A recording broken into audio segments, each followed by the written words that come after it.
Bagaimana kalau merasa keluar pipis sedikit setelah buang air kecil? Merasa yakin keluar apa hanya merasa keluar? Jadi setan itu rada kurang ajar. Ini ngono ya ngurusi pipis ban kuober gitu. Jadi orang itu setelah pipis para jemaah sekalian. Jadi orang itu dalam kondisi pertanyaan tadi, kalau saya luaskan, mumpung ada waktu saya luaskan dikit. Kalau saya luaskan, orang itu ada dua, orang normal sama orang yang terkena salisil baul. Jadi orang kondisi normal, nih kepingin pipis ya dipipis non, selesai pipis ya wis gitu ya. Ada orang jenis yang kedua itu namanya salisil baul. Salisil baul itu wong beser. Sing keran itu gak kena ditutup, jadi netes. Ya. Jadi, orang yang terkena salisil baul. Lah, orang yang normal, kalau orang itu normal, pipis ya sudah, pipis jadi pipis no. Maka itu yang ada kemungkinan kasus ini tadi. Jadi kalau orang itu pipis, maka usahakan untuk dituntaskan. Diusahakan untuk dituntaskan. Pipis biasa. Kalau masih ada yang nyisa, para ulama menganjurkan untuk diurut. Ya, tapi tidak untuk semua ini. Itu hanya untuk orang-orang yang punya kasus khusus. Diurut agar tuntas. Dan kalau bisa diperiksakan ke dokter. Jadi kenapa? Karena itu sebenarnya penyakit. Jadi khawatir ganggu ibadah. Lepas dari masalah itu, kalau kemudian ada orang yang terjadi semacam itu, jadi selesai pipis, terus wudu, terus bajuan, kayak gerak untuk terasa ada yang keluar. Maka ada dua kemungkinan. Kemungkinan yang pertama cuma perasaan, kemungkinan yang kedua benar-benar sudah keluar. Jadi kemungkinan yang kedua benar-benar sudah keluar. Kalau itu cuma perasaan, so kakek, kok sudah mulai. Kalau itu cuma perasaan, maka jangan digubris. Kembali kepada masalah. Jadi kembali pada masalah apa tadi? Kembali kepada masalah kentut tadi. Merasa keluar enggak, kentut enggak, jangan digubris. Merasa koyo kok pipis, koyo ora, koyo kok pipis, koyo ora gitu. Ya sudah, jangan digubris. Jadi jangan digubris. Ingat ya, kalau muncul yang semacam itu jangan digubris. Jangan dituruti atas hukum hati-hatinya. Lama-lama muncul penyakit namanya waswas. Lama-lama muncul penyakit namanya waswas. Orang itu ya wis timbang ragu-ragu tak wudu wae. Timbang ragu-ragu tak wudu wae. Itu ngawali. Lama-lama akan menjadi penyakit waswas. Dan kalau orang sudah penyakit waswas itu bahaya banget. Yang lebih berbahaya lagi kata Ibnu Qayyim, kalau orang punya penyakit waswas dituruti. Awalnya waswas itu dalam masalah bersuci. Lama-lama sangat berbahaya waswas terhadap istri dan suami. Itu bahaya banget. Was-was terhadap istri. Was-was terhadap istri itu jenengan mergawe ngono ya. Terus was-was bojoku ditekani karo lanang apa ora.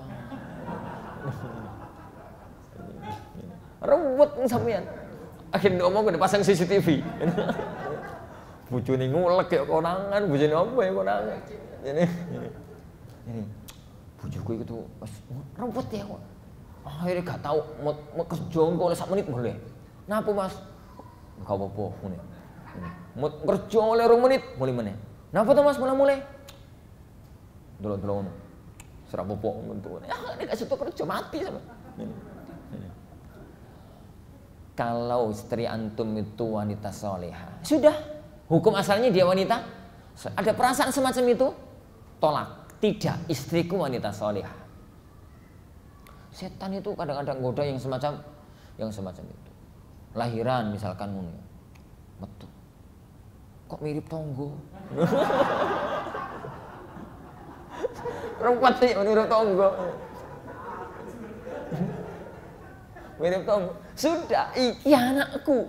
Mirip tonggo ya ben mirip tonggo. Was-was itu bahaya ya, bahaya. Mirip tonggo. Selagi tidak ada bukti nyata kalau istrinya selingkuh. Perasaan semacam kalau di was-was itu bahaya banget. Dan yang semacam itu. Mis ingat toh, ada seorang Arab Badui.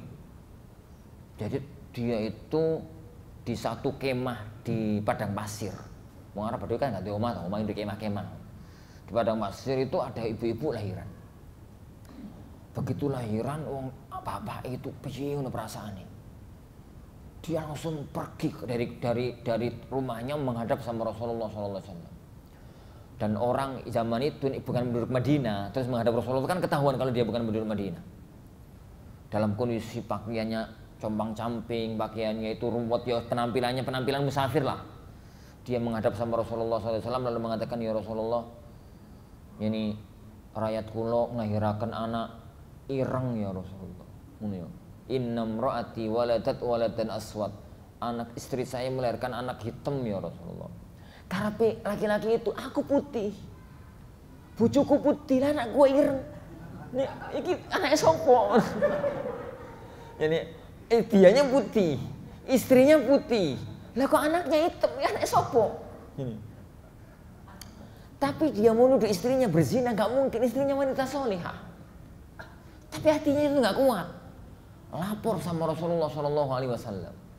Rasulullah ya senyum aja mengingat ada laporan. Ya Rasulullah, istri saya ngelahirkan anak hitam, ya gak ditakon, ya biar manis kok. Ya Rasulullah tahu banget lah, beliau kan manusia jenius. Jadi sudah tahu arahnya pembicaraan itu kemana. Maka beliau mengatakan, Mas, sampean punya unta. Sampean punya unta.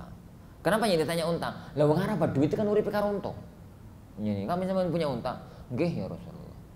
Warnanya apa, Mas? Ya warnanya ini humrun. Unta itu kan warnanya putih-putih semu merah. Ya semu merah-merahnya semu-semu putih gitu lah, melecet gitu ya. Abang-abang melecet gitu lah, melecet-melecet putih. Humrun, kemerahan ya Rasulullah. Rasulullah mengatakan hal min awraq. Adakah yang warnanya itu kehitaman? Ya bukan hitam, warnanya itu putih-putih semu-semu hitam, semu-semu merah tapi cenderung hitam. Itu awraq. Ini hal min awraq, adakah yang warnanya kehitaman? Maka orang tadi mengatakan ada ya Rasulullah, 1 2. Ada. Ini.